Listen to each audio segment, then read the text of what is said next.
예, 안녕하십니까.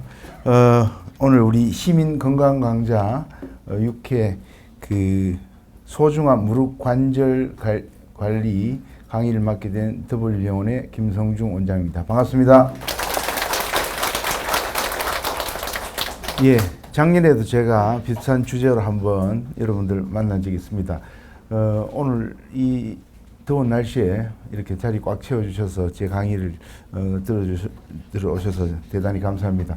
오늘도 제가 일반인들을 이 대상으로 한 이 건강관리라서 가능하면 쉽게 일반인들이 쓰시는 용어로 설명을 제가 잘 해드리려고 준비를 했습니다만 혹시 조금 단어가 어렵고 하시면 언제든지 질문해 주셔도 되겠습니다.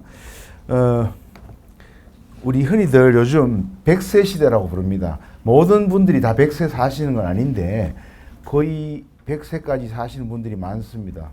그래서 뭐 90은 보통 우리 경상도 말로 안어른들이라 하죠. 안어른들은 90은 다 사시는 것 같고 남자분들도 요즘 90 사는 분들이 굉장히 많습니다. 그래서 거의 뭐 100세 시대라고 이야기하는데 이 100세 시대를 100살까지 사는 게 100세 시대가 아니고 우리 목표는 당연히 100세 시대를 건강하게 사는 거죠.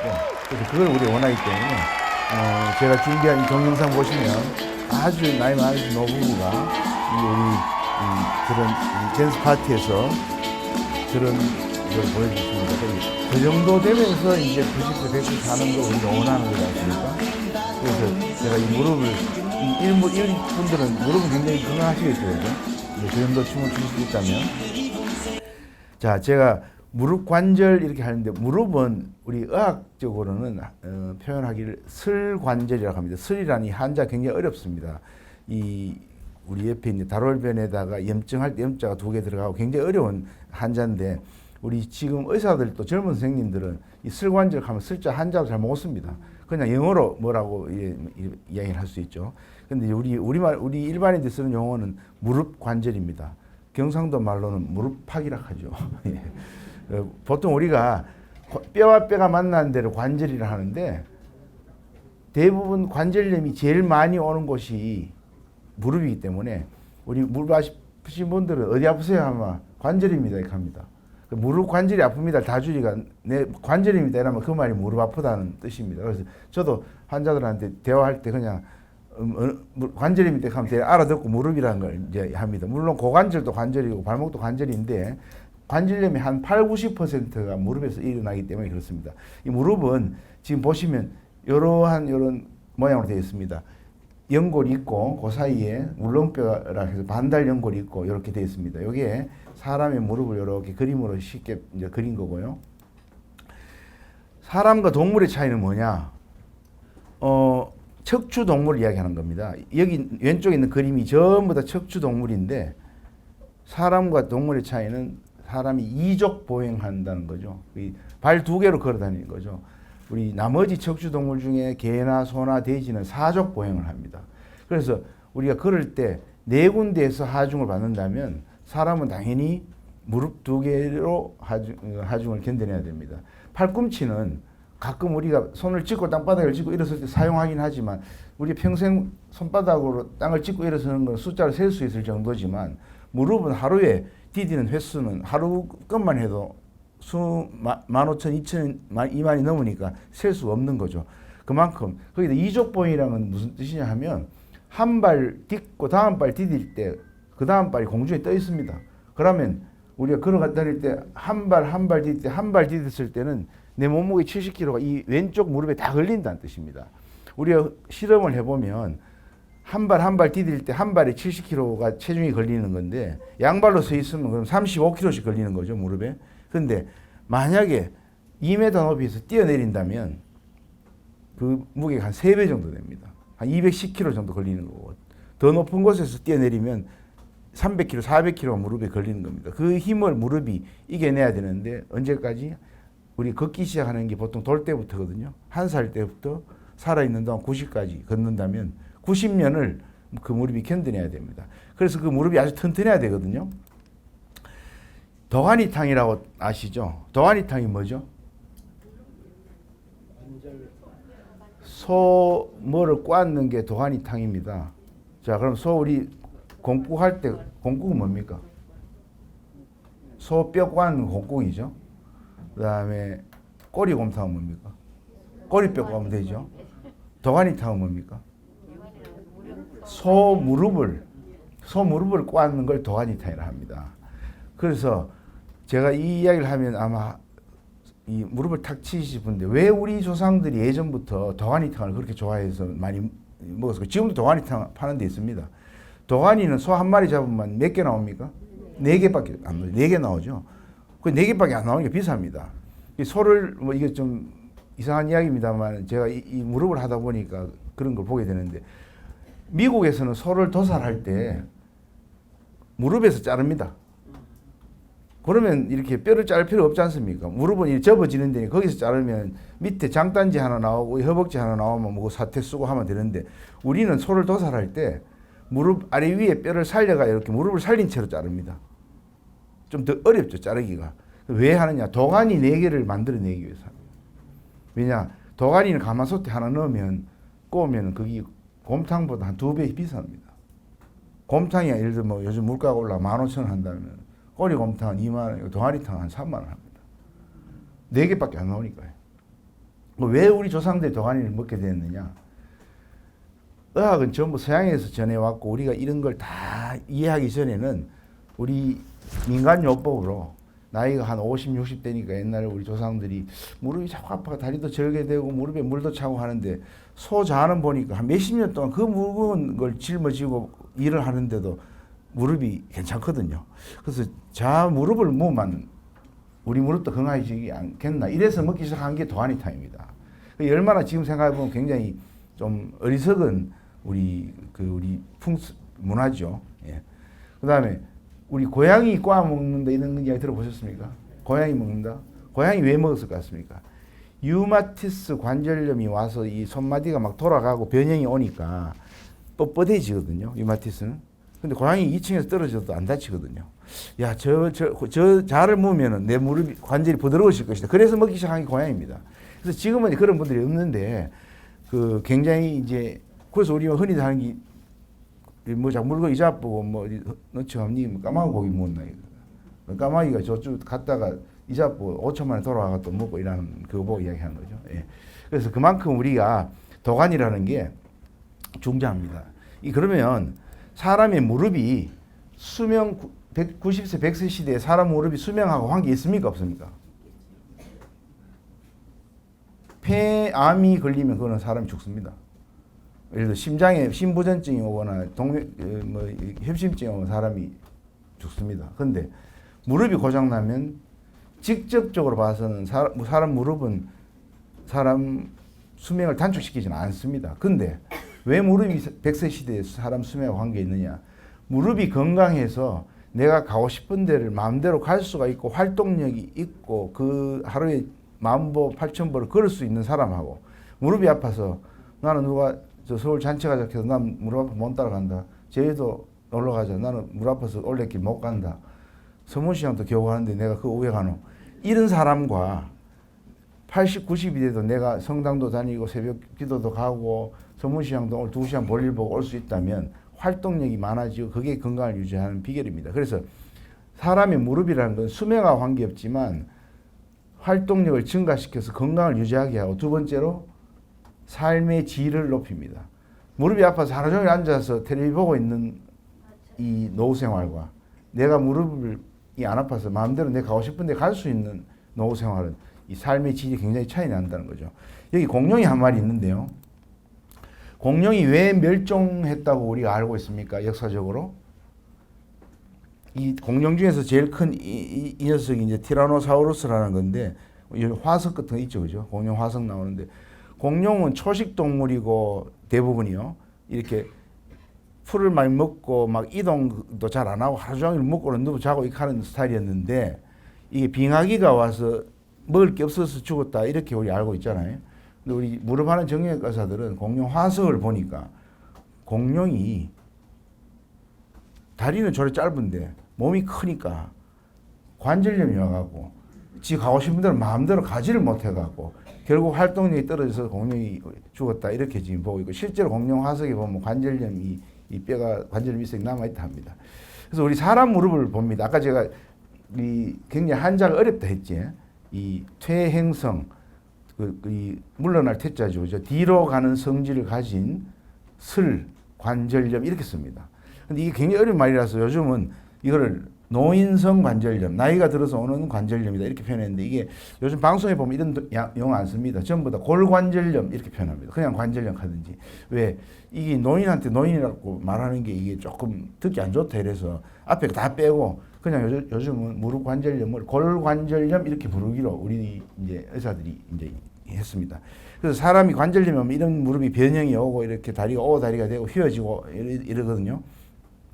근데 이 무릎의 관절이라는 거는 아까 제가 얘기했듯이 무릎이 하루에도 수천 번, 수만 번 디디고 일을 하면서 70, 80까지 왔기 때문에 저 무릎 관절염이 와서 망가진 저 무릎 안에는 그분의 인생이 들어가 있습니다. 그래서 여기 이 시가 이 대추 하나 하는 시인데 이 대추가 열린 걸 보고 어떤 시인이 대추가 저절로 붉어질 리는 없다. 저 안에 태풍 몇 개, 천둥 몇 개, 벼락 몇 개 들어있다. 이렇게 시를 지었거든요.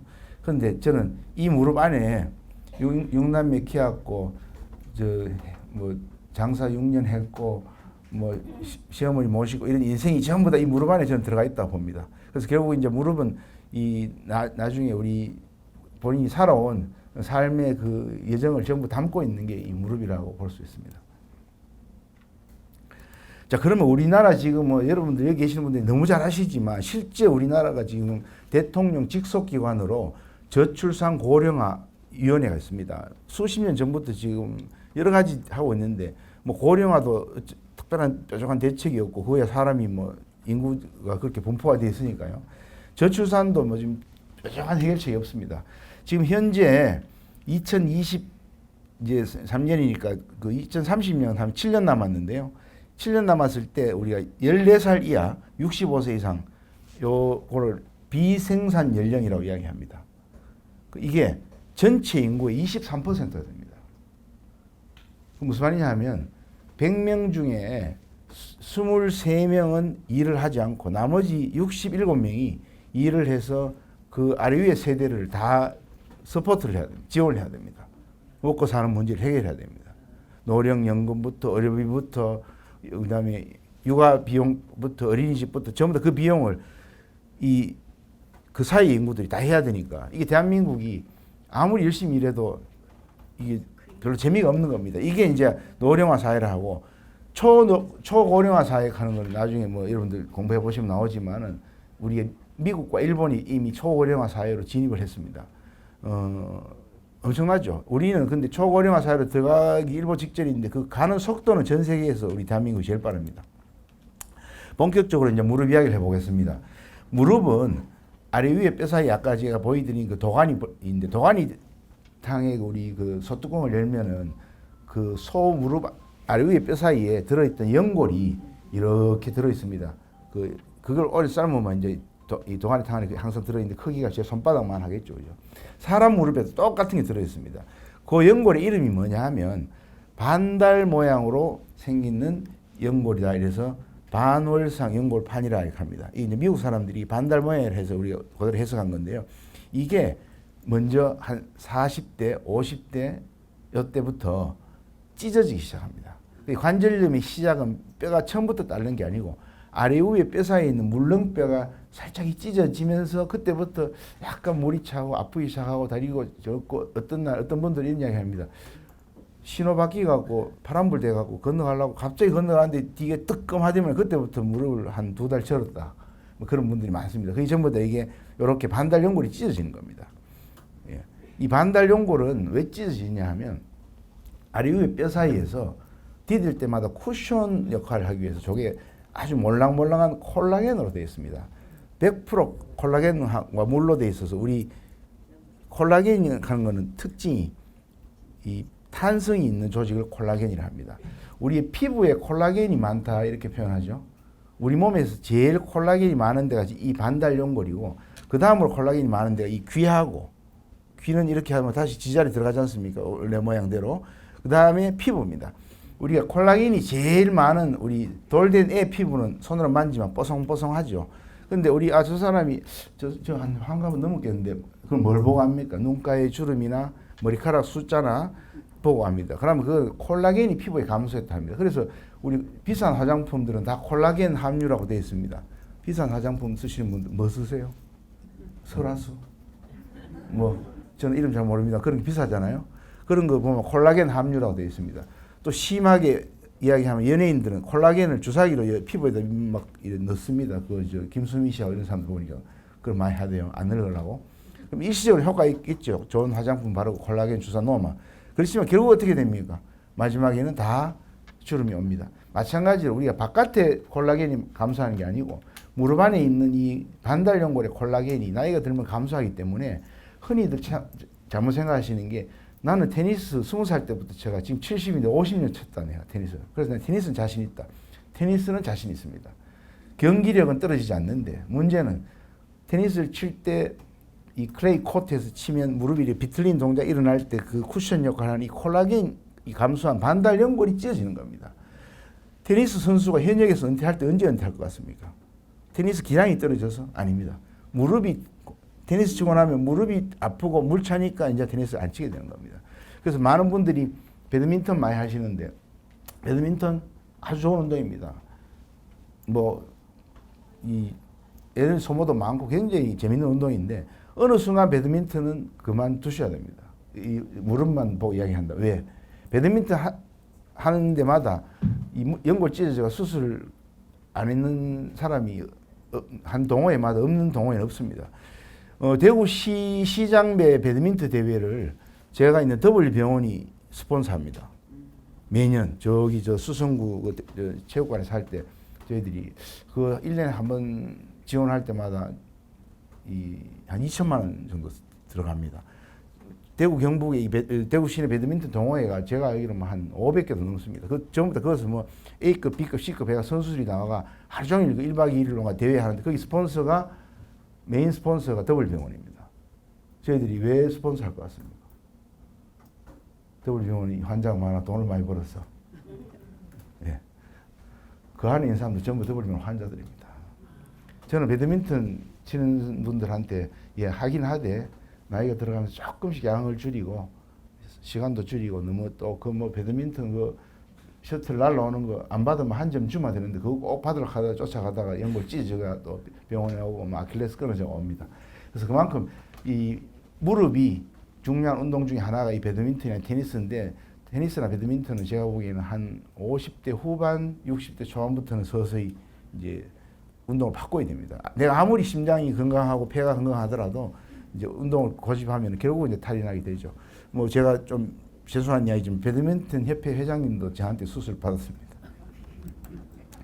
그 다음에 이제 반달 연골 이상이 생기고 나서 그 다음에 나타나는 현상이 무릎의 아래 위에 뼈에 이렇게 하얗게 상아질로 코팅되어 있는데 거기 연골이 저렇게 떨어지는 겁니다. 예. 그 연골이 떨어져 나갑니다. 떨어져 나가기도 하고 딸기도 하고. 요게 진짜로 관절 연골입니다. 요 하얀 부분이.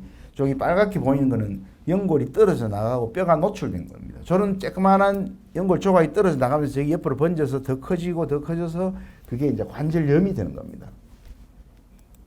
그러면 관절염이 오면 어떤 증상이 생기느냐? 제일 쉽게 말하면 첫째 아픕니다. 디딜을 하는데 아프고 계단을 내려가거나 쪼그리고 앉거나 특정한 자세가 잘 안 됩니다. 그게 아프다. 두 번째는 약간 아픈 무릎이 반대편보다 약간 부은 느낌이 들고 약간 붓는다는 느낌이 듭니다. 좀 더 붓는다는 게 심하면 물 찼다 표현하죠. 우리 흔히들 물 찼다. 어떤 분들은 그 물 빼면 자꾸 안 된다 하더라. 물 빼지 마라 하더라. 하는 분들도 있고 물차가 병원에 2번 빼고 연골주사 맞았다 이런 분들 많죠. 물 찼다.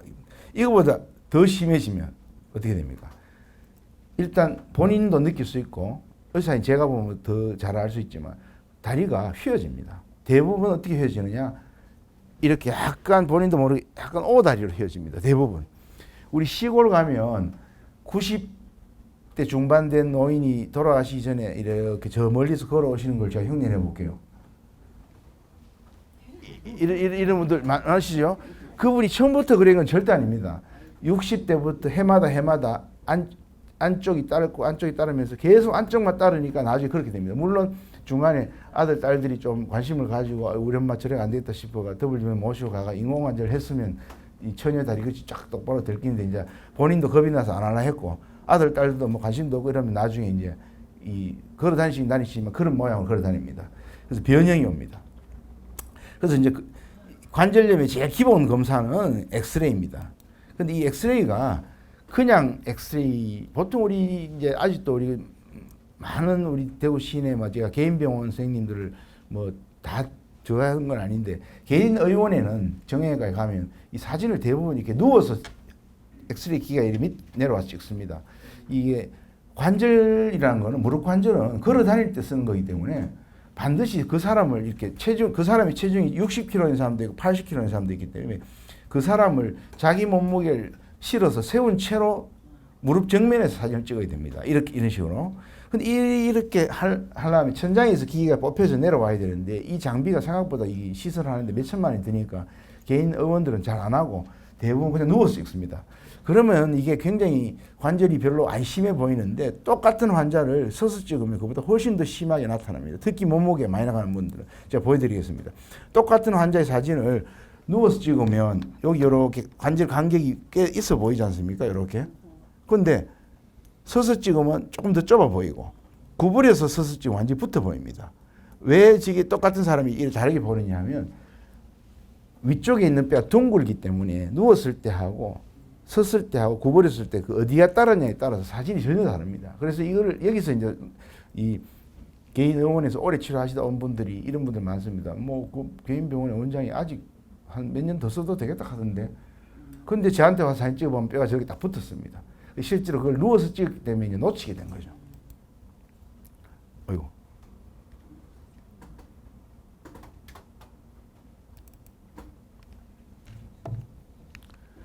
예, 그 다음에 그러면 관절염이 1기, 2기, 3기, 4기까지 있습니다. 관절염은 암은 아닌데 4기까지 나눕니다. 우리가 암을 왜 4기까지 나눕니까? 그냥 심심해서 1기부터 4기까지 나눠보는 겁니까? 아니죠. 1기하고 2기하고 3기, 4기 치료가 다릅니다.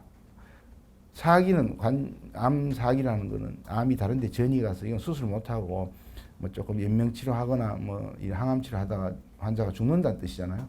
관절염 4기는 뭡니까? 관절염도 4기까지 있거든요. 관절염 4기는 뭡니까? 뼈끼리 완전히 실에 붙은 거거든요. 그래서 저거는 뭐냐? 연골주사 맞고 할 필요 없고 그냥 임플란트, 인공관절로 갈아 넣으라는 겁니다.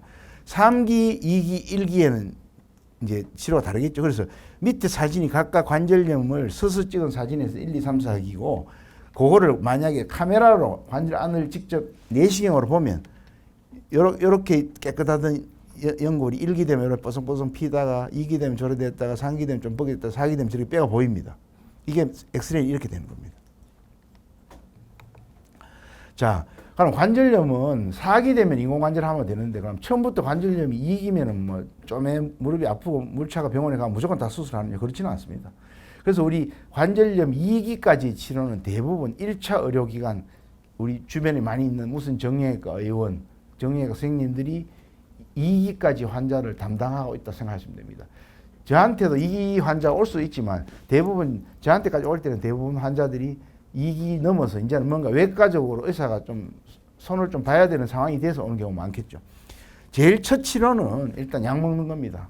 가볍게 소염제 뭐 지금 많이 알고 계신 요즘 뭐 글루코사민 뭐 콘드로이틴 뭐 요즘은 뭐 이만기 나가 선전하는 뭐 호가는 가고 있는데 뭐 그런 것들은 이제 약간씩 이제 관절에 도움이 되는 건데 실제로 그게 꼭 뭐 관절염을 거꾸로 20살로 돌려주는 그런 치료는 없습니다. 광고는 조금 더 과장돼서 나옵니다.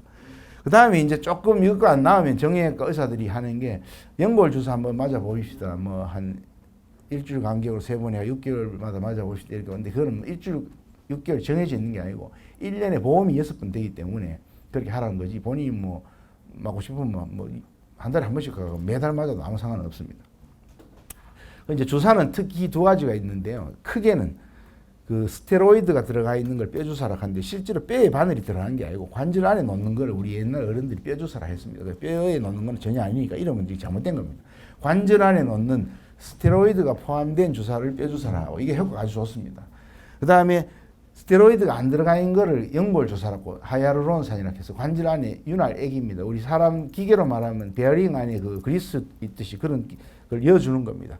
이거 두 가지는 이제 너무 남용만 하지 않으면 꽤 도움되는 주사입니다. 근데 요즘 이제 여기에 플러스 많은 새로운 주사들이 DNA 주사니 무슨 뭐 여러 가지 무슨 주사가 종류가 많이 나왔습니다. 그런 것들도 조금씩 도움은 되지만 기본적으로는 이제 의료보험에서 인정하는 제일 기본 주사들은 이런 하이알루론산하고 이 뼈주사고 나머지 조금 어디 가니까 뭐 한 번에 뭐 10만 원 한다 20만 원 한다 이런 주사들은 제가 솔직히 말씀드리면 효과보다는 그게 이제 의료보험에 해당이 안 되니까 비보험으로 주사를 맞게 되니까 이제 환자들 입장에서는 좀 기대감을 가지는데 또 병원으로서는 이제 그게 약간 또 수입하고도 연관이 되는 문제라서 이제 개인 의원에서는 또 많이 쓰고 있는데 뭐 그게 나쁠 것까지는 없는데 너무 비싼 돈을 주고 막 그런 주사를 맞는 거는 큰 의미가 없습니다.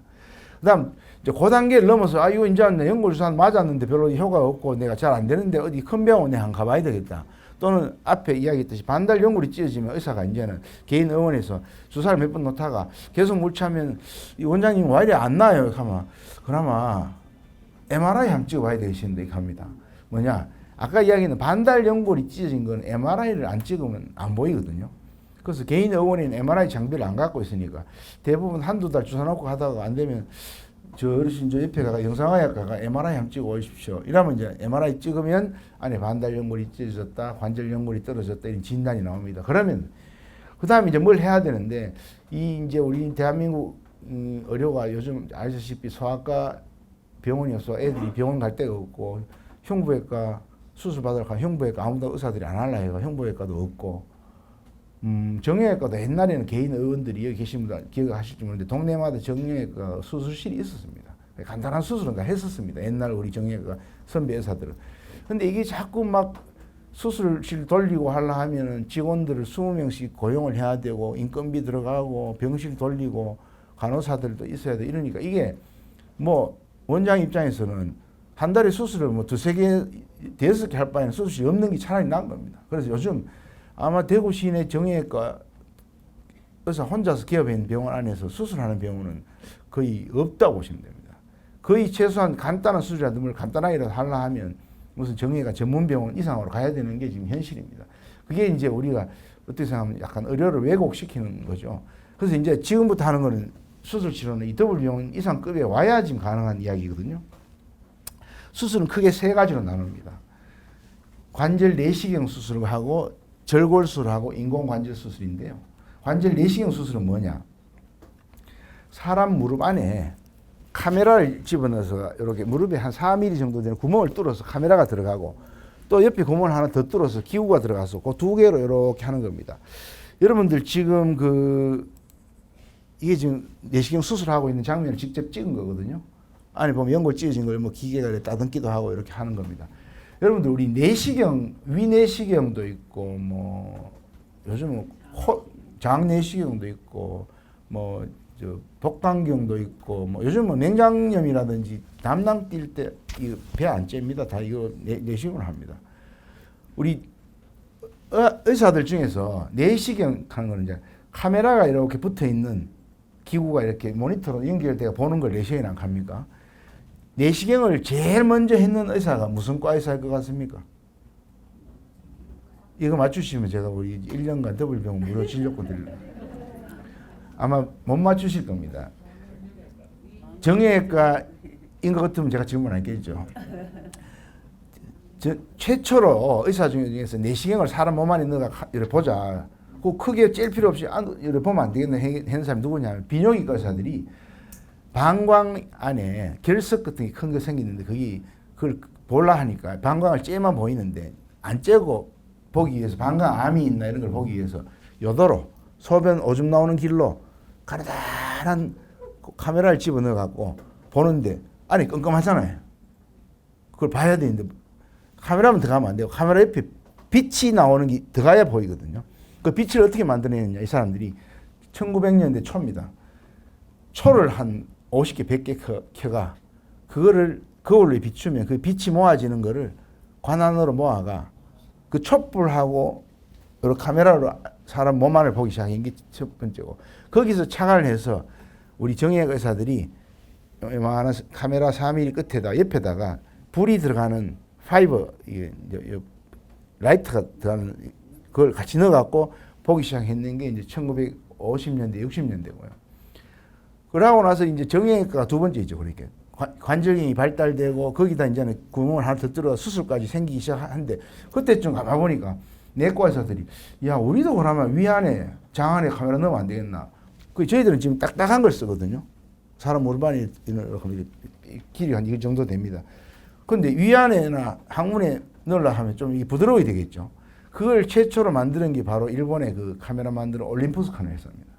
올림푸스카는 회사가 내시경을 딱딱한 게 아니고 꼬불꼬불하게 휘어지는 내시경을 만들어가 그걸 최초로 한 게 위 내시경이고 장 내시경이 된 겁니다. 지금은 여러분들 뭐 여기 속 편한 내가 무슨 장 편한 내가 가가 뭐 몇 년에 1년에 한 번씩 뭐 아래 위로 검사 다 하시는 거 전부 다 그 내시경이지 않습니까? 거기서 그 다음에 더 발달한 게 이제 배에다가 내시경을 넣어가 요즘은 모니터 보면서 의사가 환자를 보는 게 모니터 보면서 쓸개도 잘라내고 대장암 수술까지 다 하는 겁니다.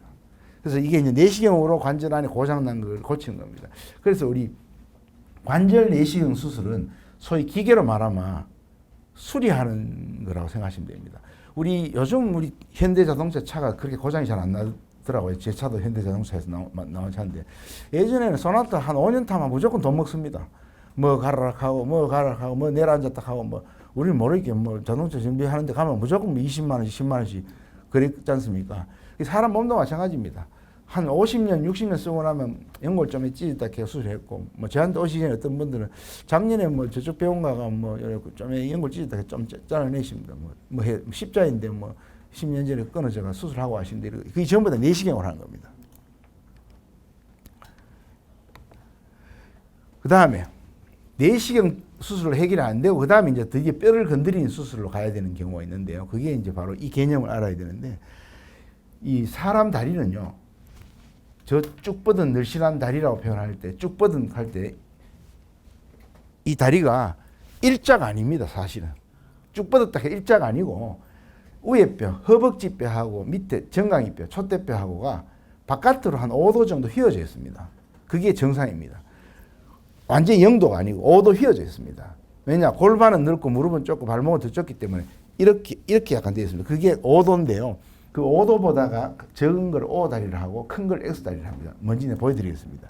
자, 이게 길답고 좋은 게 아니고 미국 사람 중에서 가장 표준인, 이 동양인들은 이런 다리가 잘 없는데 허벅지하고 밑에 뼈가 바깥쪽으로 6도 딱 되어 있습니다. 그림으로 적었습니다.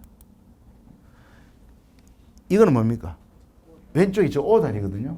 오른쪽은 제가 수술했는 사진인데, 저 왼쪽에 있는 저 O다리가 저 친구는 환자가 아닙니다. 30살 된 총각인데, 삼성전자 다닌 총각인데, 지 다리가 너무 보기 싫고 이 콤플렉스라가 이걸 수술해달라고 해. 저것만 니는 안 아픈 다리를 왜 수술하려고 하노? 이래가 엄마하고 싸우고 이랬는데, 제가 결국 이거 수술해주는 게 좋다 했습니다. 왜냐하면 저는 원래 미용수술을 하는 의사는 아닌데, 저 무릎을 가진 우리 사람은 나중에 나이 들면 무조건 관절염이 오게 되어 있습니다.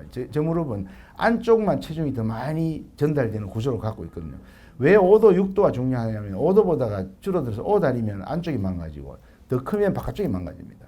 그런데 우리 동양인들, 그러니까 특히 동북아시아 사람들, 일본, 한국, 중국 사람들은 태어날 때부터 5도, 6도가 안 되고 한 3도, 4도라가, 여기 계시는 분들 저를 포함해서 전부 다 이거 측정해 보면 약간 5도가 안 되고 안쪽으로 약간 휘어져 있습니다. 한 2, 3도밖에 안 됩니다. 이거는 이제 병적으로 무슨 병이 있어서 X다리죠. 이건 아까 이제 그 정상을 보여드렸고 O다리고 X다리고 반대. 이건 이제 당연히 수술해야 되겠죠. 수술한 사진이고요. 그 사진을 찍기 위해서 무릎 높이에서 천장에서 뽑혀져 내려온 저 엑스레이 기계가 무릎 높이에서 탁 찍습니다. 이거를 뭐라고 하냐? 하지의 정렬 축 검사를 합니다. 그래서 제가 무릎 아파서 저한테 오는 처음으로 저를 만나러 오신 환자, 그걸 초진이라고 하죠. 초진이라고 표현합니다. 초진 신환 환자가 오면, 무릎 아픈 환자는 제가 한 분도 빠지면 않고 20살이든 60이든 70이든 이 사진을 다 찍습니다. 이 사진을 찍어서 골반부터 발목까지 한 판의 사진이 나오도록 해야 됩니다. 그게 바로 하지의 정렬축 검사랍니다. 그 사진을 찍으면 오른쪽 같이 저런 사진이 나옵니다. 저 사진은 정상인 사람을 찍었을 때 사진입니다. 어떻게 되느냐? 고관절, 그러니까 히프 관절의 센터에서 발목 관절의 센터를 연결하면 그 빨간 선이 무릎의 정중앙에 지나갑니다. 이게 가장 건강한 무릎입니다. 근데 저 빨간 선이 안으로 지나가면 관절염이 올 확률이 높고 바깥쪽으로 지나가면 바깥쪽에 관절염이 올 확률이 높은데 안으로 지나가면 이미 오달입니다. 제가 요건 표준입니다. 요 그림을 잘 기억해 주시고, 자, 인공관절 수술하러 온 관절이 완전히 망가진 사기된 분입니다. 이분은 그러면 만약에 이 하지의 정렬축을 끄면 어디에 있겠습니까? 당연히 저 빨간 선이 빨간 선이 저 안쪽으로 이동돼 있겠죠. 그래서 결국은 아까 제가 그 90대 노인 흉내 낸 이유가 처음엔 이렇게 했다가 60에 이렇게 했다가 65에 이렇게 했다가 70에 이렇게 되면서 점차 이게 악순환이 일어나서 바깥쪽은 한 번도 못 써보고 안쪽만 다 망가져서 결국 마지막에 그렇게 돼서 오는 겁니다. 그래서 지금 이분은 보면 안쪽만 저렇게 완전히 뼈가 붙었는데 바깥쪽은 아직 이렇게 멀쩡하지 않습니까? 안쪽만 붙었지 않습니까? 그럼 다리 이렇게 된 겁니다. 그래서 인공관절을 넣게 되면 저 하지의 정렬축이 다시 원상복구가 돼가고 이렇게 바깥쪽으로 정중앙으로 오게 되겠죠. 자, 이분도 마찬가지입니다. 안쪽만 망가져서 이렇게 뼈가 붙었고, 근데 안쪽이 망가져가 도저히 걸을 수가 없는 상황인데 뼈끼리 다입니다. 걸을 때마다. 근데 바깥쪽은 멀쩡합니다. 이게 이제 계속 편마모가 오게 된다는 거죠. 그래서 이 편마모가 오게 되니까 그러면 우리가 관절염이 저렇게 사기되기 전에 하지의 정렬축이 안쪽으로 이동된 거를 바깥쪽으로 보내갖고 안쪽에 가는 하중을 멀쩡한 바깥쪽으로 옮기면 어떻게 하느냐. 그래서 생각해낸 게 바로 경골 외반 절골술, 이름이 어려운데요. 관절염이 왔는 뼈 아래쪽에 뼈를 깨갖고 안쪽만 이렇게 벌리게 되면 O 다리가 약간 X 다리가 되면서 다리 모양이 이뻐지는 게 아니고 안쪽에 가는 하중이 20, 30%를 줄어서 바깥쪽 멀쩡한 곳으로 힘이 가게 되니까 환자가 안 아프게 인공관절 안 하고 더 쓸 수 있겠다는 거죠. 근데 이 수술은 사기가 되기 전에 해야 되는 수술입니다. 그래서 제가 시기를 놓치지 않고 오는 게 중요하다는 게, 인공관절은 마지막 수술이니까 3기 후반 이상 돼서 오시면 그때 하면 되는데 그 전에 2기나 3기 초에 이제 이 절골술을 해서 인공관절로 안 가게 하는 게 중요한데, 이 절골술을 많은 선생님들이 하지 않는 선생님들은 그냥 계속 연골주사 맞다가 사기 되면 인공관절 한다 이런 개념을 갖고 있습니다. 근데 요즘은 그게 아니고 인공관절로 안 갈 수 있으면 안 가게 해야 되는 게 바로 이 외반 절골 수술입니다. 자, 이분이 그런 경우인데 한 60세 여성입니다. 왼쪽 사진 보면 굉장히 눈에 띄는 오다리가 있죠. 근데 이분이 관절염이 사기는 아니에요. 나이도 인공관절 하기 너무 젊단 말이에요. 62 이렇단 말이에요. 그럼 어떻게 하느냐? 방금 제가 이야기한 대로 뼈를 절골해서 저런 모양으로, 같은 사람 다리입니다. 저런 모양으로 만들면 안쪽에 가는 하중을 줄여서 이 무릎을 안 아프게 쓸 수가 있는 겁니다. 그게 하지의 정렬축이 여기 있던 게 저쪽으로 정중앙으로 가게 되는 그런 무릎을 만드는 겁니다. 그래서 그걸 하는 방법은 바깥에 쇠를 걸어서 우리 이 교정하듯이 이렇게 하는 방법도 있고요. 또는 이제 안에다 저렇게 안쪽만 쐐기라 하는 건 삼각형을 쐐기라 하는 거거든요. 안쪽만 벌리면 이렇게 있던 다리가 이 안쪽만 뼈를 벌리게 되면 이런 모양이 되는 거죠. 그게 이제 다리 모양이 이뻐지고 키도 1cm 좀 커지는데 그게 그거 하려고 하는 게 아니고 이 소위 말해서 안쪽에 가는 하중을 바깥쪽으로 옮겨주는 수술입니다. 안쪽에 하지의 정렬축이 전에 안쪽에 있다가 수술하고 나니까 차라리 정중앙보다 더 바깥으로 보내놨죠. 그죠? 그러면 이제 안쪽이 안 아프게 되는 겁니다. 그래서 이거를 하지의 정렬축을 어디로 갖다 놓는 게 좋겠나, 이 실험을 많이 했습니다. 이 수술은 제가 개발한 수술도 아니고요. 대한민국에 지금 많은 의사들이 이 수술을 전문 병원에서 하고 있는데 이거를 처음으로 아이디어를 낸 사람이 누구냐 하면 일본의 후지사와라 하는 선생인데 1950, 60년대에 벌써 저걸 알아냈습니다. 왜 우리 동양인들은 서양인보다 오다리가 많을까? 그리고 왜 동양인들은 마지막에 관절염이 오니까 전부 다 이 오다리가 내가 휘어져 올까? 그걸 생각해 보니까 아 이게 우리 하지의 정렬축 문제다. 우리가 태어날 때부터 동양인들이 약간 오다리가 있다. 그래서 이제 자기가 연구를 해보니까 정중앙보다 약간 바깥쪽으로 갖다 놓는 게 관절염을 예방할 수 있는 제일 좋은 방법이다 해서 저기 후지사와 포인트라 해서 이걸 만들어낸 겁니다. 자,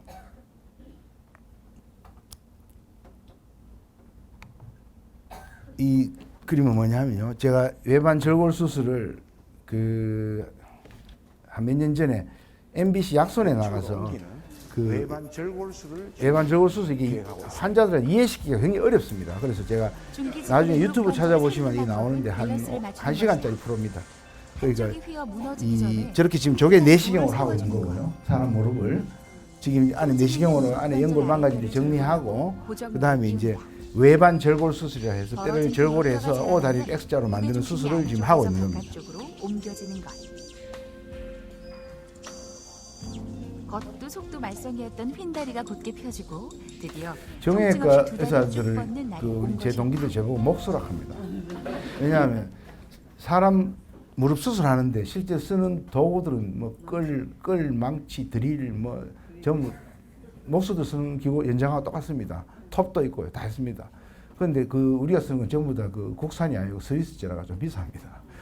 실제로 목수라고 하는 이유는 하는 짓이 이제 자기들은 막 검사회가 약 처방하고 하는데 자들은 막 손으로 막 두드리고 이렇게 하니까. 근데 제가 목수라 하지 말고 정원사라고 불러라 이렇게 합니다. 왜? 목수와 정원사의 공통점이 뭡니까? 예? 목수와 정원사의 공통점이 뭐냐? 나무를 만지는 게 목수와 정원사의 공통점입니다. 그런데 목수와 정원사의 결정적으로 다른 점은 뭡니까? 목수는 죽은 나무. 집 잘못 지으면 부수고 새로 지으면 돼요. 정원사는 가지치기 잘못하면 그 나무 죽습니다. 그래서 우리는 살아있는 사람을 다루는 의사이기 때문에 우리는 목수가 아니고 정원사다. 제가 그렇게 이야기하고 있습니다. 자, 그 다음에 이제 그 케이스를 보여드리겠는데요. 60세 정도 된 여자분이 아직 인공관절할 정도 나이도 아니고요. 그래서 그런 경우는 이렇게 수술해서 절골술 해서 저렇게 해가 상처는 저 정도 납니다. 예. 그리고 이렇게 해서 아까 제가 5도가 정상이라 했죠. 이 다리를 한 9도 정도 만듭니다. 이 9도 정도 만들어서 안쪽에 가는 하중을 바깥쪽으로 옮기는 수술입니다. 또 다른 환자는 65세. 보통 제가 한 65세 정도 기준까지로 봅니다. 한 6, 7세까지는 이 수술을 해볼 만합니다. 관절염 3기거든요. 그런데 이분이 딴 데 가니까 무조건 인공관절 하라 하는데 나 인공관절 안 하고 아직 나는 노인도 아닌데 뭐 본인 생각에 인공관절 안 하고 한 10년만 더 쓰게 해주세요. 해봅시다. 조금 늦었지만 해봅시다. 그래서 이제 제가 이 수술해서 하지의 정렬축이 저기 와 있거든요. 저걸 이제 이동시키고 저렇게 해서 안에 보면 연골 다 벗겨져 있습니다. 인공관절 하는 게 맞긴 한데 너무 나이가 젊고 해서 저렇게 절골술을 해서 안쪽을 벌려서 이렇게 수술해서 이런 다리를 만들어서 아직도 이분이 인공관절 안 하고 10년 정도 잘 쓰고 있습니다. 이 사진은 제가 강의 우리 일반인들 말고 의사들한테 강의할 때도 제가 항상 이 외반 절골술 강의할 때 이 사진을 들고 나갑니다. 여기 보면 오른쪽에는 오다리 교정하는 외반 절골술이 돼 있고 왼쪽에는 인공관절이 들어가 있는 겁니다. 양쪽 무릎 다 제가 했습니다. 이분이 누구냐? 저희 엄마입니다.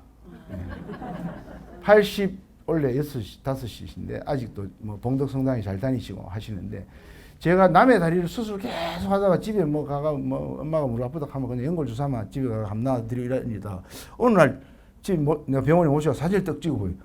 아유 왼쪽이 벌써 인공관절 해야 될 만큼 다 망가진 거예요. 야 내가 이게 참 의사집이 무의초이라고 내가 엄마한테 되게 미안하더라고요. 그래서 이거 할 수 없다. 왼쪽 인공관절 하시게 하고 오른쪽은 아직 3기 정도밖에 안 됐더라고요. 그래서 내가 한 십몇 년 전에 이제 절골수를 합시다 이래 갖고 절골수 했는데 지금도 이렇게 양쪽 무릎 다 잘 쓰고 계세요. 근데 어느 쪽이 더 편합니까 물어보면 안 아픈 걸로 치면은 뭐 왼쪽이 인공관절이 들어가 있으니까 하나도 안 아픈데 인공관절이 단점이 하나 있거든요. 제가 좀 이따 이야기해 드릴 건데 오른쪽이 생활하기엔 좀 더 편하다 이야기하십니다. 그 다음에 이제 드디어 그 관절 수술의 마지막 요즘 아들이 말하는 그 최종 끝판 이제 이게 마지막 방법입니다. 우리 이제 아까도 이야기했듯이 무릎은 그 사기 되면 뭐 더 이상 뭐 방법 없고 인공관절밖에 답이 없는데 이 인공관절에 대해서 여러분들이 잘못 알고 계시는 그 상식 또는 지식 또는 어디서 들은 이야기들이 있어서 제가 오늘 그걸 몇 개 바로잡아 드리려고 오늘 합니다. 인공관절은 영어로 임플란트를 합니다. 우리 임플란트 하면 하도 TV에 오스템 임플란트 무슨 임플란트 메가젠 임플란트 선전해서 임플란트 하면 이에다가 그 심어가 우리 크라운 렌징을 임플란트라고 아시겠는데 임플란트가 뭐냐 영어로 임플란트 한 동사가 영어로 심는다는 뜻입니다. 우리 박정희 대통령 강조했는 식목일날 산에 나무 심읍시다 할 때 그 나무를 심는 걸 임플란트라 합니다. 그래서 뼈에다가 이렇게 파일을 박는 거를 우리 건물 질락하면 H빔을 땅에 박아야 되는데 잇몸 째고 그 안에다 뼈에다 파일을 박는 걸 임플란트 한다 하고 그 위에 크라운을 얹는 거고 이거는 치과 의사들이 우리한테 배워갔습니다. 또 아까 정형외과 내시경이 두 번째 했다 했듯이 임플란트는 여기 계신 분 기억하실 겁니다. 우리나라 임플란트 언제부터 했습니까? 90년대 초부터 하기 시작했습니다. 최초로 한 건 1970년대 후반에 미국의 UCLA 대학 의사들이 야 그거 틀리 해보이 뭐 맨날 쑥쑥 빠지고 음식물 끼고 이거 정형외 의사들 자들 보이 뼈에다 뭐 자꾸 심던데 우리도 저거 해보자 잇몸 째고 거기다가 한 개 박아가 그 위에다가 크라운을 낀가가 돌리면 우리도 임플란트 안 되나 해가 시작한 게 임플란트가 엄청나게 발전을 해갖고 뼈에다 이 쇠 박는 기술을 정형외과 의사한테 배워가가 요즘은 치과 의사들이 많이 합니다. 그래서 제가 치과 의사들 보고 너 원조가 어리다고 이야기하는데 제가 좀 억울한 거는 나는 무릎에 이만한 거 박는데 돈도 얼마 못 받고 저거는 요만한 거 한 개 박는데 200만 원씩 받는데 나는 무릎 이런 거 받고 2주 입원 시키고 수술 너희부터 하고 이래도 뭐 환자들이 집에 갈 때 돈 한 몇백만 원 안 내고 저거는 10개 씹으면 2천만 내라 하고 이래요. 그렇습니다. 그래서 임플란트라는 거는 정형외과가 역사가 오래되고 80년이 넘었습니다. 그래서 임플란트는 뭐냐? 위에 뼈에 쇠를 하나 더 떼고 밑에 뼈에 쇠를 하나 더 떼고 그 사이에 플라스틱을 넣어서 그게 연골 대신에 무릎을 구부러지고 펴면서 안 아프게 하는 게 기본적인 구조입니다. 그래서 그 안에 들어가는 건 쇠는 티타늄을 많이 씁니다. 티타늄이 인체하고 가장 적합성이 좋고요. 그 다음에 그 아래 위에는 티타늄이 중간에 들어가는 건 그 폴리에틸렌이라고 해가 플라스틱이라고 하죠 보통. 근데 폴리에틸렌이 그냥 플라스틱이 아니고 초고중압 폴리에틸렌 해가 재질은 폴리에틸렌이 굉장히 딱딱합니다. 그래서 인공관절 수명 보통 12년에서 15년 간다 이렇게 지금도 알고 계신 분들이 많은데 그거는 1970년대 나온 1세대 인공관절이 그랬습니다. 저도 지금 그때 하신 분들 재수술하러 와가 뺏는 거 제 방에 가면 고물상 같이 쌓아놓은 거 있습니다. 그 지금은 2000년대 넘어서 하는 지금 현재 우리가 하고 있는 인공관절들은 수명이 없습니다. 왜냐? 의사가 기술이 좋아진 탓도 있지만 그 안에 들어가는 그 폴리에틸렌 하는 그 플라스틱이 기술적으로 이 화학적으로 굉장히 좋아져서 강도가 예전 폴리에틸렌의 10배쯤 돼갖고 지금은 딸지를 않습니다. 그래서 지금 제 환자들 중에 인공관절 빨리 하는 사람들은 한 40대도 한 사람 많습니다. 국산도 한 모델이 있습니다. 저는 아직 국산 잘 쓰지는 않는데 무릎에는 국산도 나쁘지는 않습니다. 우리나라에서 유일하게 무릎 인공관절을 만들어내는 업체가 국산 업체가 어디냐 하면 코렌텍이라고 하는 데인데 저 대전에 회사가 있는데 그 선두훈 회장님이라 하는데 그분이 누구냐 하면 우리 현재 자동차 정몽구 회장님의 마사입니다. 우리 이제 정의서의 우리 처남인데 자영이죠. 그런데 이 양반은 정형외과 의사인데 무릎 하다 그만두고 나아가 그 자기가 최초로 국산 임플란트 개발하겠다 했는데 성공을 했죠. 그래 성공했다 걔가 이제 막 조금 흑자 나고 돈 벌락 하는데 이제 제가 들은 이야기인데 정몽구 회장이 하루는 큰 사이가 맨날 뭐 그런 쪼매난 공장 한다 하는데 저 의사도 안 하고 지금 자가 뭐 하노 싶어 한번 가보자 해서 가보이. 공장이 현재 자동차 공장이 비하니까 이거는 저 완전히 동네 구멍가게거든요. 그래 이거 한다고 니 평생 그렇게 하고 있었네 하면서 저 회사에다가 현대자동차 연구소에 이야기해가 뭐 자들 뭐 도와주라 해가 그때부터 이게 회사가 굉장히 이 임플란트 색 갖고 한 기술들이 많이 좋아졌다고 합니다. 영구적이냐? 제가 수명이 없다고 이야기했지만 영구적이지는 않습니다. 지금으로서는 최하 30년은 무조건 가니까 여기 계신 분들이 나는 30년 더 살아야 된다고 생각하시는 분들은 좀 이따 하시고요. 나는 막 30년만 살면 된다 생각하시면 만약에 관절염이 사기면 지금은 임플란트 하셔도 됩니다. 현재까지인데 나중에는 또 더 길어질지도 모르겠죠. 예. 그래서 이제 제가 인공관절을 왜 그러면 뭐 15년밖에 안 간다 한데 나는 너무 젊어서 아직 하지 마라 하던데 30년 넘게 가니까 하셔도 되고 두 번째는 설사 만약에 30년을 못 가더라도 그 원래 있던 인공관절을 빼내고 새 걸로 갈아 넣는 재치환술의 기술이 의사들이 기술이 굉장히 좋아져. 옛날에는 그 수술이 거의 하면 큰일 나는 수술인 줄 알았습니다. 근데 제가 지금 1차 인공관절 수술을 한 달에 한 뭐 4, 50개 이렇게 한다면 재치환술도 한 두세 케이스 합니다. 제가 지금 이때까지 뭐 제 누적 개수로만 하면 임플란트가 제가 한 3, 4천 개 된다면 재치환술도 한 300개 정도 됩니다. 그래서 그것도 뭐 있으니까 너무 걱정하실 필요 없고요. 한마디로 환자가 이해해야 될 부분은 1번 인공관절 지환술이라고 해서 이거를 20살 때로 돌려준다. 그건 아닙니다. 20살 때 관절은 뭐냐? 안 아프고 춤도 출 수 있고 배드민턴도 칠 수 있고 쪼그려 앉을 수도 있고 양반 자세도 되고 마음대로 할 수 있는 그런 관절을 만드는 기술은 아직은 없습니다. 그 다음에 아프지는 않습니다. 걸을 때. 근데 뭐가 단점이냐? 지금 아무리 인공관절을 우리 의사들이 디자인을 바꾸고 연구를 해봐도 인공관절을 했는 분이 꿇 앉아갖고 제사 모실 때 그 조상한테 절하는 그 자세는 안 됩니다. 되는 분도 있긴 있습니다. 몸이 부드러운 분들은 사람에 따라서.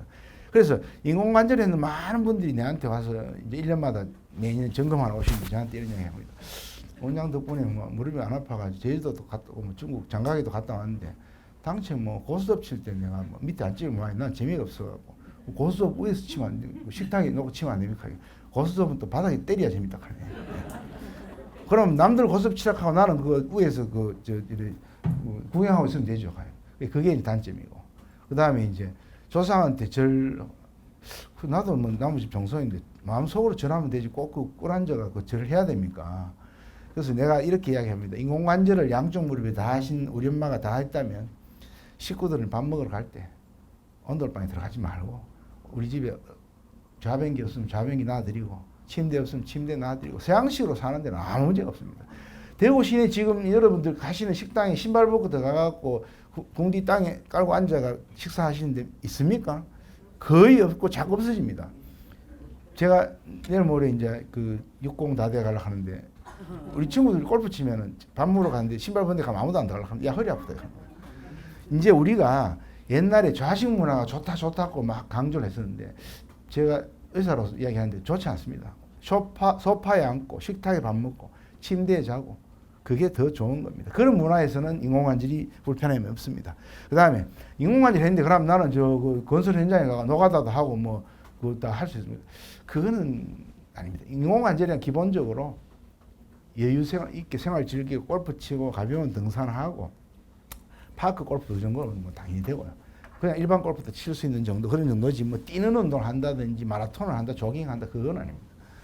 그래서 인공관절 했는 사진 보여드리겠습니다. 뭐 이래 아까 봤던 사진이죠. 뼈가 완전히 붙었습니다. 안에 저런 걸 그대로 저 안에도 넣습니다. 이런 거를 좀 보기 원래는 이 유튜브에는 노출되면 안 되는데 제가 그냥 보여드리겠습니다.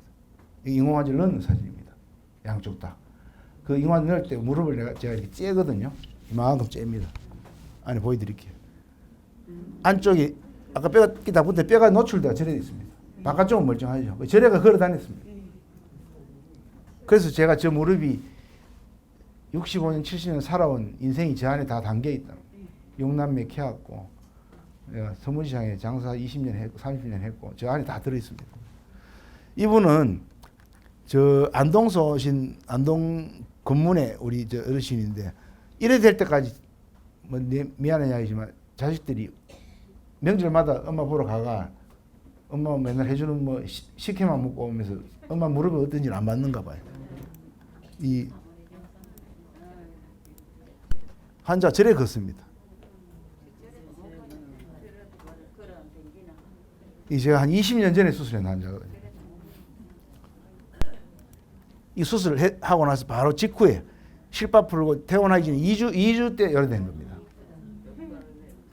이쁘게 됐지요. 예. 뭐 다리 모양 이쁜 게 아니고 키도 한 2cm 커집니다. 정도 되면 어떻게 걷는가 보여드릴게요. 2주 만에. 연기를 잘 못해서 그렇지, 이제는. 예. 그 2주 만에 저 정도인데 2년 뒤에 되면은 정말로 잘 걷습니다.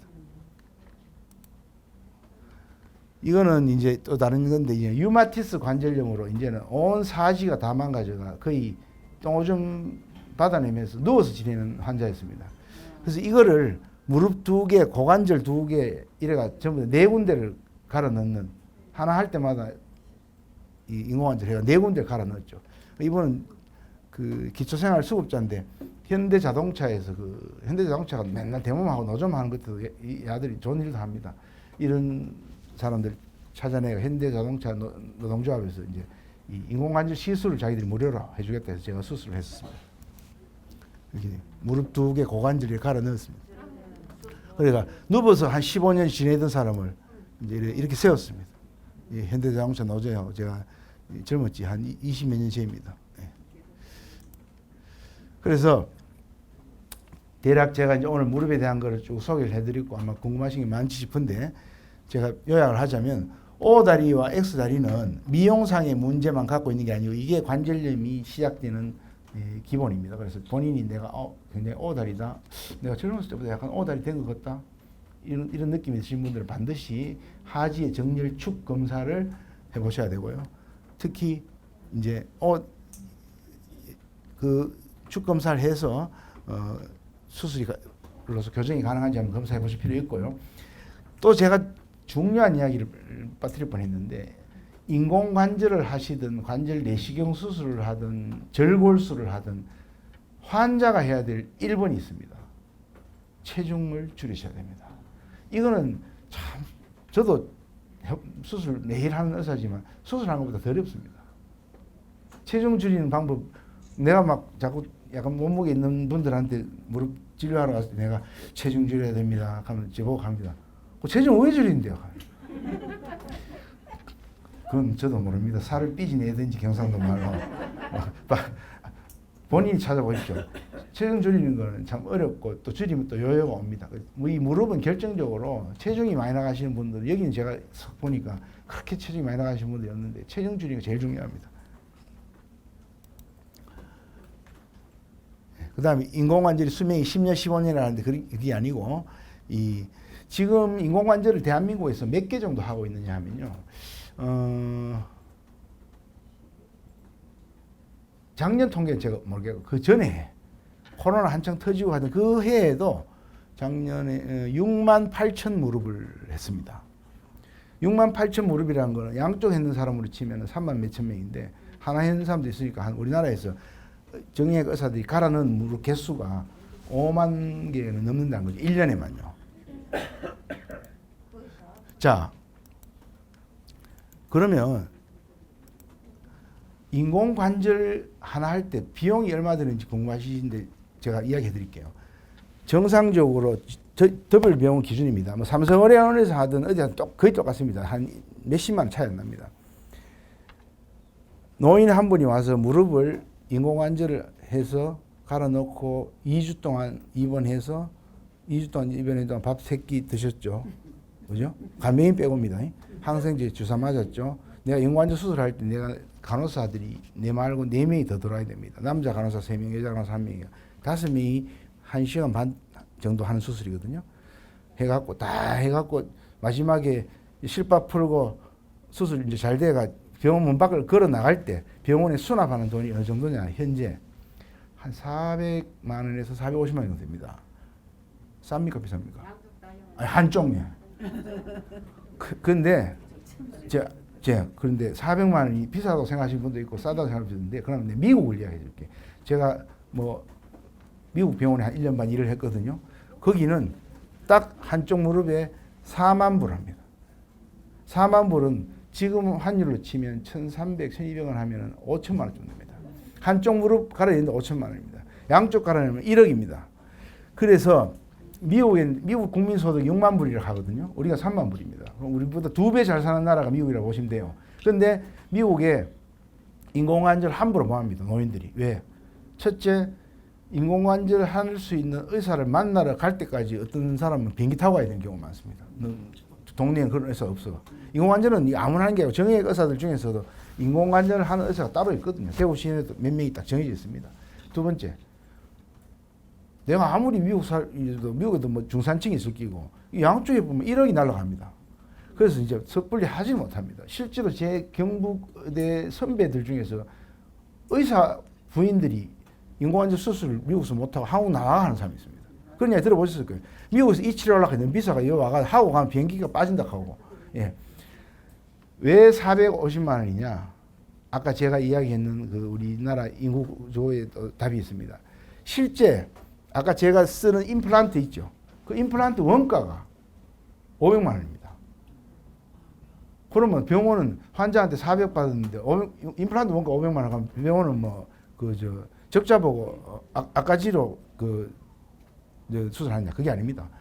우리나라 의료보험 제도가 어떻습니까? 입원하면 본인 부담금이 20%입니다. 제가 이분을 수술해서 400만 원을 환자한테 받는 순간에 우리가 의료보험공단에 청구해서 800만 원이니까 850만 원 받습니다. 그럼 우리는 총 인공관절 하나 하면서 우리 더블비전에서 제가 창출해낸 매출이 1,250만 원이고 그 중에 환자가 400이나 450 내고 800은 우리 의료보험공단에서 받습니다. 그 800은 어디서 나왔습니까? 나라에서 나왔죠. 옛날에 문재인, 지금은 윤석열이 주겠죠. 누가 냈습니까? 내가 평소에 의료보험 안 냈나? 물론 내실 수 있지만 그 돈은 얼마 안 됩니다. 여기 계신 분이 만약 양쪽 무릎을 수술하면 1,600만 원을 이 국가가 내한테 돈을 쓴 거잖아요. 그 1,600만 원에서 나옵니까? 요 앉아 계신 세 분들 월급에서 뜯는 돈, 저 뒤에 서 계시는 분들, 카메라맨들, 저런 분들 매달 본인 그 월급에서 의료보험료 몇십만 원씩 뜯는데 본인은 병원에 한 번도 안 가고 그 돈이 전부 대한민국 노인의 무릎 수술에 들어갑니다. 이거는 대한민국 같은 의료 체계는 제가 의사로 한 게 없습니다. 진짜 이거는 의료보험 제도는 뭐 의료보험료 매달 올라가 비싸고 나는 뭐 병원도 안 가는데 나는 의료보험료 얼마 뛴다고 빅하신 분인데 그거 더 떼야 됩니다. 솔직히 말하면 그 정도로 지금 앞으로 만약에 우리가 인공관절을 8만 개, 10만 개 해대면 국가 의료보험 재정은 바닥이 납니다. 그래서 솔직히 말하면 노인 인구가 많아지고 애를 안 넣으면 국가 경쟁력은 없습니다. 근데 국가 경쟁력은 솔직히 말하면 제가 걱정할 일이 아니고 저는 나무 다리만 잡고 치시면 되는 사람이라서 그렇지만 제가 보기에 이게 노인 인구의 증가를 제가 너무너무 실감하거든요. 제가 지금 몇 살까지 그러면 인공관절 할 수 있을 것 같습니까? 제가요, 한 20년, 25년 전에, 30년 전에 인공관절 할 때는 제가 한 73세 넘어가면 그냥 조금 쓰시다가 뭐 주사 맞고 하십시오. 뭐 제 생각에는 한 4, 5년 더 사실 것 같다 이런 생각이거든요. 근데 인공관절을 하러 오시는 환자 나이가 점차 많아져 갖고 마취 기술 좋아지고 수술 시간 짧아지고 임플란트 좋아지고 제가 이번 주에 지금 수술한 환자는요. 여자분인데 만 86세인데 지금 수술해가 3일째인데 오늘 가니까 점심 잘 드시고 멀쩡하게 계시고요. 제 최근의 기록은 대구 시내에 계시는 남자분인데 89세 때 저한테 인공관절 하러 오셨더라고요. 그래서 제가 보니까 건강해 보이긴 한데 무릎 말고는 정신도 멀쩡하고 여기 보니까 그 무공 훈장을 달고 계시더라고요. 6.25 참전 용사예요. 지금 안 살아 계시거든요. 김 원장 내 수술 해줄 수 있겠습니까? 제가 그래 딱 환자하고 몇 번 대화해보고 수술합시다 했습니다. 왜냐 본인이 의지 있고 뭐 경제력 되고 본인이 나는 안 아프게 살아있는 동안 내 발로 내 가고 싶다. 지금도 내 뭐 무슨 그 참전 용사에 가서 내가 강의도 하고 한다. 이것만 고치면 내가 좋겠다. 그 사진 술방에 올리니까 마취과에서 야, 89세인데 꼭 하실랍니까? 이 눈물이 아닙니까? 다행히 무릎 인공관절 수술은 전신 마취를 하지 않습니다. 하반신 마취합니다. 그래서 환자가 마취 깨우고 인공호흡기 달 일이 없기 때문에 제가 하작할 수 있죠. 저는 지금은 나이 때문에 인공관절 하지 마라 소리 하는 사람은 없습니다. 만약에 72인데 환자가 와서 우리 엄마 무릎 좀 고쳐주십시오. 수술해야 됩니다. 근데 환자가 인지장애, 소위 말해서 치매가 와서 막 한 대 막 사고 친다. 그러면 제가 하지 마라 합니다. 그건 오히려 안 하는 게 낫습니다. 그래서 정신건강 멀쩡하고 나머지 심폐기능에 큰 문제가 없으면 요즘은 85세, 6세 많이 하고 있습니다. 그래서 나중에 혹시 인공관절에 대해서 뭐 여러분 본인이거나 다른 분들이 이 주위에서 물으시면 제가 오늘 말씀드린 게 인공관절에 대한 최신 그 지식입니다. 인터넷에 나오는 거는 옛날 게 많습니다. 그래서 제가 뭐 한 시간에 걸쳐서 이 무릎을 쭉 정리를 하다 보니까 조금 이 두서 없이 이렇게 이야기를 드린 것 같은데 좀 이따가 또 질문 시간이 있으니까 제가 전달해 드릴 내용은 이걸로 마치도록 하겠습니다. 감사합니다.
예, 제가 그 강의하고 나서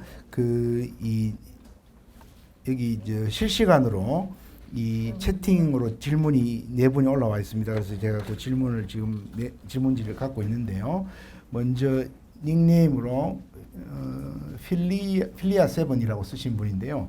질문이 뭐냐면 계단 운동을 한 후에 무릎이 시큰거리고 양반 다리로 앉으면 통증이 있는데 무릎 관절에 이상이 생기는 걸까요? 아마 계단 운동을 하신다고 하고 하는 것을 제가 정확하게 질문하신 분이 나이는 모르겠지만 비교적 그렇게 연세가 많지 않은 분인 것 같습니다. 우리 계단 운동을 하면 심폐기능도 좋아지고 허벅지나 그러니까 대퇴사두근이나 뒤쪽에 있는 우리 햄스트링이나 아주 슬개근 좋아져서 우리 걷기를 몇 계단 하면 뭐 수명이 몇 초 연장됩니다. 이렇게 계단에 붙여놓는 거 제가 많이 봤습니다. 그런데 그거는 뭘 이야기하냐면 무릎이 아프기 전이나 관절염이 오기 전에 그 다음에 관절염이 없는 사람한테 해당되는 이야기고 지금 내가 무릎에 관절염이 와서 무릎이 안 좋다고 진단을 받았는데 계단 운동을 하는 것은 절대로 당연히 나쁘고요. 기본적으로 제일 쉽습니다. 내가 그 동작을 하고 그 운동을 했을 때 통증이 유발된다는 것은 우리 몸이 내한테 신호를 보내는 거니까 그 운동을 하면 안 된다는 뜻입니다.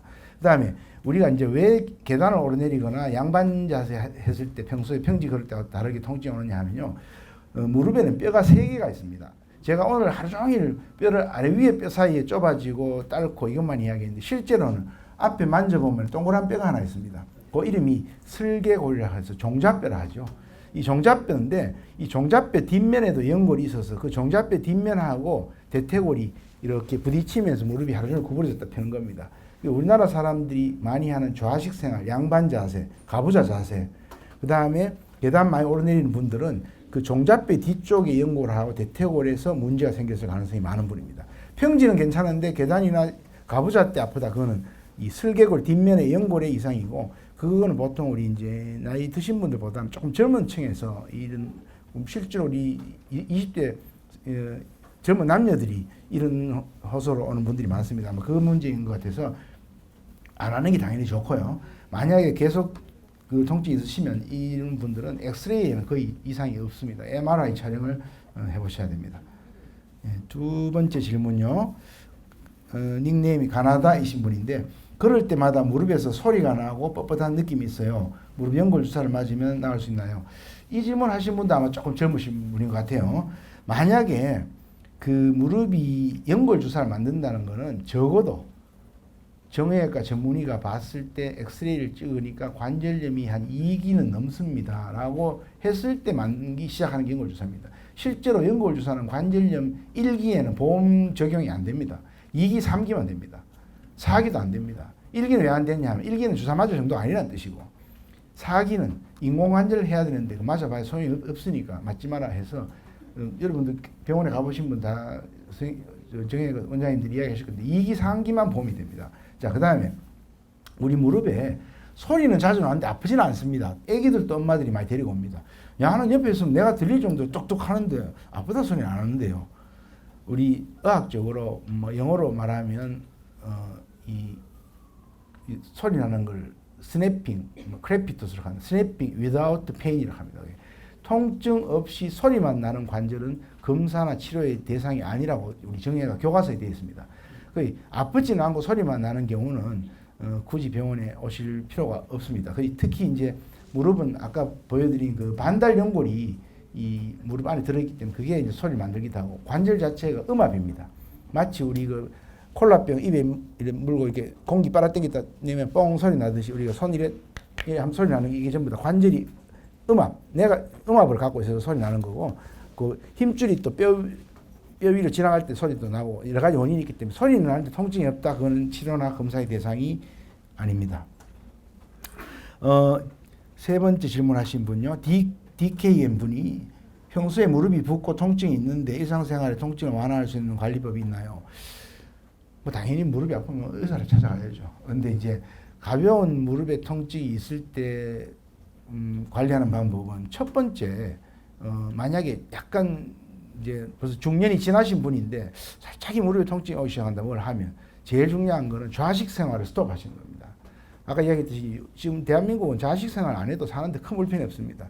식구들끼리 밥 먹으러 갈 때는 항상 이 의자 있는데 앉고 집에서도 소파에 식탁에서 밥 먹고 소파에서 TV 보고 지금 여기서 혹시 집에 가면 라면 같은 거나 드실 때 그 상에 놓고 땅바닥에 앉아 드시는 분 있으신지 모르겠는데 요즘 잘 없으실 거예요 아마. 예전에는 아파트에서 사시면서도 거기 앉는 분들이 많았습니다. 그게 편하다고 엉덩이 깔고요.